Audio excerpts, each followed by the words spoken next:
Friends, మంగళవారం మధ్యాహ్నం అనగా 22వ తేదీ మధ్యాహ్నం 3 గంటల ప్రాంతంలోని జమ్మూ కాశ్మీర్లోని ఒక ఉగ్రదాడి జరిగింది. అసలు ఆ ఉగ్రదాడి ఎందుకు జరిగింది? ఆ ఉగ్రవాదుల యొక్క లక్ష్యం ఏమిటి? ఇది ఏ ప్రాంతంలో జరిగింది? ఇది జరిగిన ఉగ్రదాడి దేశం మొత్తం ఎలా నివ్వెరపోయింది? దీని ప్రపంచం ఎలా దిగ్భ్రాంతికి గురైంది ఈ ఘటనకి అనేది మనం ఒకసారి ఈ వీడియోలోని క్లుప్తంగా తెలుసుకుందాం ఫ్రెండ్స్. అసలు ఈ ఉగ్రదాడి ఎక్కడ జరిగిందంటే జమ్మూ కాశ్మీర్లోని అనంతనాగ్ అనే జిల్లా ఉంటుందన్నమాట. ఈ జిల్లాలోనే పెహల్గాం అనే ఒక చిన్న ఊరు ఉంటుందన్నమాట. ఈ ఊరు సమీపానే బైసార్ అనే ఒక లోయ ఉంటుందన్నమాట. ఈ బైసార్ అనే లోయ ప్రకృతికి పుట్టినిల్లు.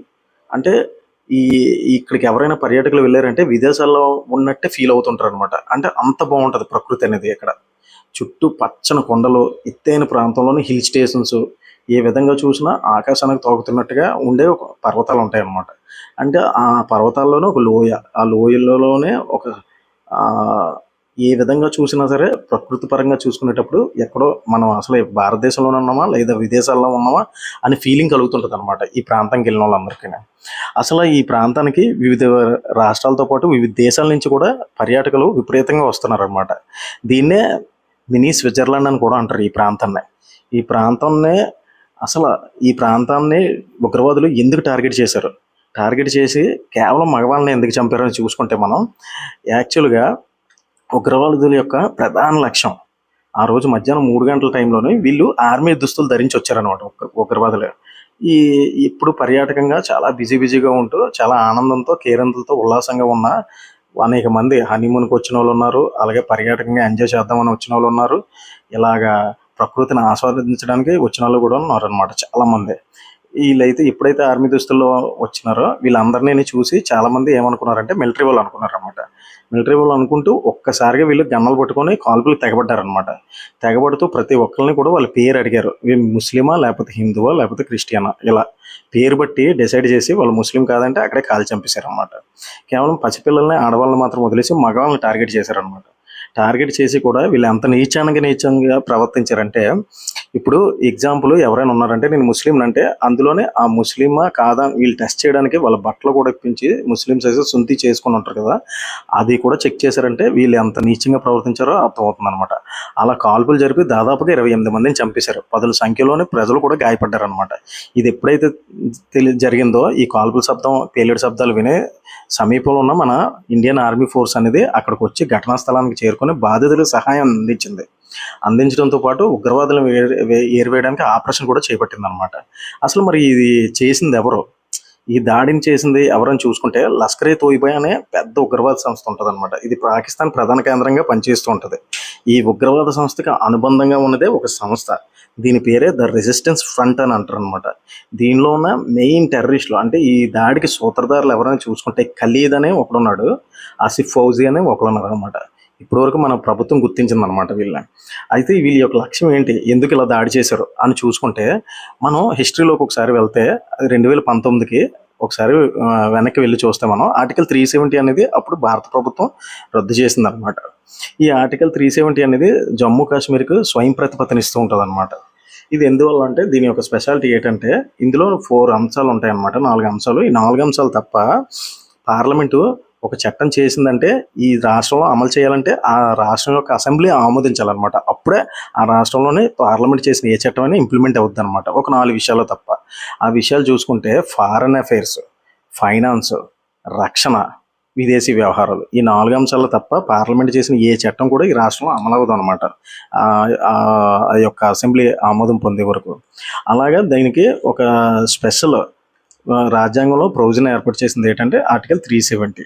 దీని యొక్క ఇంకో స్పెషాలిటీ ఏంటంటే ఆ దేశంలో అంటే ఆ రాష్ట్రంలోని ఎవరైనా భూములు కొనాలన్నా అవుటర్స్ వచ్చి కొనడానికి అవ్వదు, అక్కడ పర్మనెంట్ నివాసం ఏర్పరచుకోవాలన్నా అవ్వదన్నమాట. కేవలం ఆ జమ్మూ కాశ్మీర్ ప్రజలు ఎవరైతే ఉన్నారో వాళ్ళకే ఆ హక్కులు ఉంటాయి అన్నమాట. అలాగే ఆ ప్రదేశంలో ఉన్న మహిళ వేరే ప్రదేశంలో ఉన్న అబ్బాయిని చేసుకున్న వారసత్వ హక్కులు కోల్పోతుంది అనమాట. అదే మగవాడికి అటువంటి వర్తించవు అనమాట.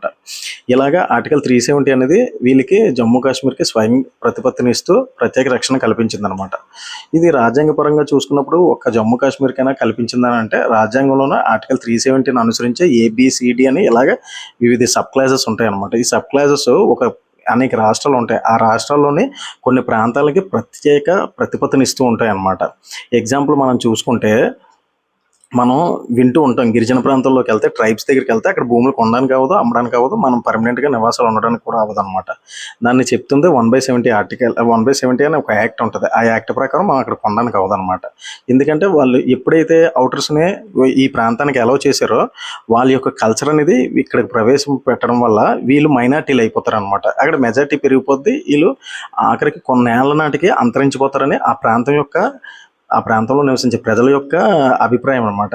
దీనివల్ల వీళ్ళు స్వయం ప్రతిపత్తిని కోరుకునేవారు. ఇలా ఎగ్జాంపుల్ చూసుకుంటే వీళ్ళకి ట్రైబ్స్లో ఎలాగైతే ఉందో సేమ్ ఆల్మోస్ట్ ఆర్టికల్ 370 ప్రకారం జమ్మూ కాశ్మీర్కి అటువంటి ప్రతిపత్తి ఉందన్నమాట. ఇది అయితే కొన్ని ప్రాంతాలకు ఉంటే వీళ్ళకి ఏకంగా మొత్తం రాష్ట్రానికి ఉందన్నమాట. ఇలా ఉండేటప్పుడు ఉగ్రవాదులు ఎప్పుడైతే ఇది ఆర్టికల్ 370 అనేది రద్దు చేశారో వాళ్ళకి సహజంగానే విపరీతమైన ద్వేషం పెంచుకున్నారనమాట భారతదేశంపై. ఎప్పుడు నిరంతరం అల్లకొల్లంగా ఉన్న జమ్మూ కాశ్మీర్ అనే ప్రాంతాన్ని 3గా విభజించింది అనమాట భారత ప్రభుత్వం. అప్పుడు ఏం చేసింది, రాష్ట్ర హోదా రద్దు చేసి కేంద్రపాలిత ప్రాంతాలుగా డివైడ్ చేసింది అనమాట. ఇది చేసిన తర్వాత అసలు భారత ప్రభుత్వం యొక్క లక్ష్యం ఏంటి, ఆ ప్రాంతాన్ని ఆర్థికంగా బలోపేతం చేయడం, అంటే పర్యాటకంగా అభివృద్ధి చేయడం. జమ్మూ కాశ్మీర్ ఎక్కువ ఇన్కమ్ దేని మీద వస్తుంది అంటే టూరిజం మీద వస్తుంటుంది అనమాట. ఈ టూరిజం పరంగా కూడా బాగా డెవలప్ చేద్దామని భారత గవర్నమెంట్ ఈ యాక్ట్ని తీసుకొచ్చి సపరేట్ చేసి అక్కడ ఉన్న అధికారులన్నీ కత్తిరించింది అనమాట. దీనివల్ల అప్పటి నుంచి పర్యాటకంగా బాగా అభివృద్ధి చెందిందనమాట. అంటే ఇతర ప్రాంతాలలో వచ్చి పర్యాటకంగా పర్యటించవచ్చు, అలాగే ఆస్తులు కొనుక్కోవచ్చు, అలాగే హోటల్స్ వ్యాపారాలు నిర్వహించుకోవచ్చు అనమాట. ఈ విధంగా 2019 నుండి చూసుకుంటే ఉగ్రవాదుల యొక్క ఏమేటి ఈ ఆర్టికల్ ఎప్పుడైతే రద్దు చేశారో విపరీతంగా అల్లకొల్లలో స్టార్ట్ అయ్యి దాన్ని ఒక అల్లకొల్లోల ప్రాంతంగా తయారు చేద్దామని అనుకునేవారు అనమాట. ఇది ఎప్పుడైతే రద్దు అయిందో అటువంటి ఏం జరగలేదన్నమాట. ఇంతకుముందు ఏముంది, 2019 ముందు విపరీతమైన బందులు ఇలాంటి ఘటనలు అవి తరచూ జరుగుతుండే అనమాట. ఎప్పుడైతే ఇది రద్దు అయిందో అప్పటి నుంచి పెద్ద రియాక్షన్ కూడా లేదనమాట. కేంద్రపాలిత ప్రాంతాలు చేసిన దగ్గర నుంచి అప్పుడు పర్యాటకంగా అభివృద్ధి చెందడం మొదలుపెట్టింది. అలాగే అభివృద్ధి చెందింది ఈ ప్రాంతం అనమాట. అలాగే ఎప్పుడైతే ఉగ్రవాదులు ఈ దాడిని చేశారో దీనివల్ల ఏటవుతుందంటే వాళ్ళ మెయిన్ ఏం అవుతుందంటే ఇక్కడ ఎప్పుడైతే ఇలాంటి దాడులు జరగడం వల్ల ప్రజలు రావడానికి భయపడతారనమాట. వాళ్ళ యొక్క మెయిన్ టార్గెట్ అనమాట. ఎప్పుడైతే అక్కడ దాడులు జరుగుతుంటే ఎవడ కాల్చి చంపేస్తాడని భయంతో ఉంటే పర్యాటకులు ఎందుకు వెళ్తారు, ఎవరు వెళ్ళరు. ఆస్తులు కొనుక్కోవడానికి కూడా ఎవరైనా భయపడతారు, అక్కడ వ్యాపారాలు చేసుకోవడానికి కూడా భయపడతారు అనమాట. ఇలాగ ఉగ్రవాదులు చేసిన పనికి అక్కడ ఉన్న ప్రజలు కూడా చాలా తీవ్ర ఇబ్బందులు గురవుతారు. ఎందుకంటే టూరిజం మీద డెవలప్ అవుతున్న ప్రాంతం అనమాట. ఇప్పుడు ఎప్పుడైతే ఇలా జరిగిందో టూరిజం అనేది కంప్లీట్గా కొలాప్స్ అవుతుంది అనమాట. దీనివల్ల ఆ ప్రాంతం కూడా అభివృద్ధి చెందడం ఆగిపోతుంది అనమాట. ఇది ఈ దాడిఘటని యావత్ జమ్మూ కాశ్మీర్ కూడా వ్యతిరేకించింది అనమాట. అక్కడ ఉన్న వివిధ రాజకీయ వర్గాలు కూడా తీవ్రంగా వ్యతిరేకించినాయి అనమాట దీన్ని, మిగతా రాష్ట్రాలతో పాటు మిగతా ప్రపంచంతో పాటు. అందువల్ల వీళ్ళ యొక్క లక్ష్యం అనమాట అది మెయిన్. ఎందుకంటే ఆ ప్రాంతాన్ని నిరంతరం అల్లకల్లోల ప్రాంతంగా ఉంచడమే వాళ్ళ టార్గెట్ అనమాట. ఇది ఒక మెయిన్ పాయింట్ అనమాట. అలాగే రెండో పాయింట్ చూసుకుంటే మనము ఎప్పుడు మన దేశంలోనే అంటే ప్రతి సంవత్సరం అమర్నాథ్ యాత్ర అని జరుగుతుంటుంది అనమాట. దాదాపుగా 38 రోజులు జరుగుతుంటుంది అనమాట. అమర్నాథ్ యాత్రకి 2 ప్రాంతాల నుంచి వెళ్తారు. భారతదేశంలోనే వివిధ రాష్ట్రాల నుండి వచ్చే ప్రజలు అనమాట. అది అందులోనే ఒక ప్రాంతం ఇక్కడి నుంచే ఎక్కడ పెహల్గాం నుంచే వెళ్తారనమాట. ఇది ఎంట్రీ పాయింట్ అంటారు. ఇక్కడ నుంచి 48 కిలోమీటర్ల అమర్నాథ్లోనే ఉన్న శివలింగాన్ని పూజించడానికి చాలామంది భక్తులు వెళ్తుంటారు అనమాట. ఈ సంవత్సరం ఏంటంటే అత్యధిక మంది భక్తులు రిజిస్టర్ చేసుకున్నారని సమాచారం. దీన్ని కూడా భగ్నం చేయడానికి ఈ టెర్రరిస్ట్ యాక్టివిటీ చేశారని అంటున్నారు అనమాట రాజకీయ నిపుణులు. దాంతోపాటు మనకి అమెరికా ఉపాధ్యక్షుడు కూడా భారతదేశంలో పర్యటిస్తుంటారు, జేడీ వాన్స్ అని. ఆలోచనప్పుడు కూడా ఇటువంటి దాడులు జరపడం పాకిస్తాన్కి ఫస్ట్ నుండి అలవాటు అనమాట. ఇలాగా వీళ్ళ యొక్క అంతిమ లక్ష్యం ఏంటంటే ఆ ప్రాంతాన్ని నిత్యం అల్లకల్లోలంగా ఉంచాలి, అలానే అమర్నాథ్ యాత్రికుల్ని భయపెట్టడం. ఈ రెండును ఈ దాడితోనే వాళ్ళు టార్గెట్ నెరవేర్చారనమాట. దీనికి భారత ప్రభుత్వం చాలా సీరియస్గా ఉందన్నమాట. దీనివల్ల ఏంటంటే పాకిస్తాన్ మీద ఏమైనా యుద్ధం ప్రకటిస్తుందంటే అలాంటివి ఏమీ జరగవు ఫ్రెండ్స్. అంటే యుద్ధాల వరకు వెళ్ళవు, కాకపోతే దీని ప్రతీకార చర్య కూడా ఆల్మోస్ట్ ఇంతకుముందే మనం చూసాం. ఇటువంటి 2 దాడులు జరిగినాయి అనమాట. అప్పుడు సర్జికల్ స్ట్రైక్స్ చేసింది పుల్వామా ఘటనలకి. అలాంటప్పుడు భారత ప్రభుత్వం దీని మీద కూడా చాలా సీరియస్గా ఉంది. కానీ ఆ రియాక్షన్ అనేది చాలా గట్టిగా ఉంటుంది అనమాట. అది ఎలా ఉంటుందో మనం గెస్ చేయలేము. ఇప్పుడు జరిగితే ఆల్మోస్ట్ ఇంచుమించుగా ఫస్ట్ ఆఫ్ ఆల్ ఈ తీవ్రవాదుల్ని ఏరివేయడానికి ఆపరేషన్ స్టార్ట్ చేశారు. ఆల్మోస్ట్ వాళ్ళని మట్టుబెడతారు. దాంతోపాటు పాకిస్తాన్కి కూడా గట్టిగానే సమాధానం చెప్తుంది మన ప్రభుత్వం అనేది. అది ఏ విధంగా అనేది మనం వేచి చూడాలి. కాకపోతే ఇటువంటి ఘటనలన్నీ ఎప్పుడు జరగకూడదు. దీనివల్ల సాధారణ ప్రజలు 28 మంది ప్రాణాలు కోల్పోయారంటే చాలా బాధాకరం అనమాట. అలానే చాలామంది పదుల సంఖ్యలో గాయపడ్డారు కూడా. అక్కడ జరిగిన ఘటనలు చూస్తే చాలా విషాదకరంగా ఉన్నాయన్నమాట. మన నేవీ ఆఫీసరు ఏప్రిల్లోనే మ్యారేజ్ చేసుకొని కేవలం 1 నెల రోజులు కూడా దాటకముందే అక్కడ వాళ్ళ దాడిలో చనిపోయాడు అనమాట. అలానే కొందరిని చంపేసిన తర్వాత ఆడవాళ్ళు కూడా ఒక ఆవిడనే వాళ్ళ భర్తని చంపేస్తే నన్ను కూడా చంపేయండి అని అంటే, నువ్వు వెళ్ళి మోడీకి చెప్పుకోపో అని అన్నారట. అంటే చూడండి ఎంత నికృష్టంగా ప్రవర్తించారనేది. ఈ యొక్క దాడి యొక్క వెనకతలు ఉన్న మెయిన్ ఎయిమ్స్ అనేది ఆర్టికల్ 370 అండ్ అమర్నాథ్ యాత్ర అనమాట. వీటిని టార్గెట్ చేసుకొని వీళ్ళు దాడి చేశారు ఫ్రెండ్స్. నేను చెప్పిన కంటెంట్ కానీ మీకు నచ్చినట్లయితే నా వీడియోని షేర్ అండ్ లైక్, సబ్స్క్రైబ్ చేయండి ఫ్రెండ్స్.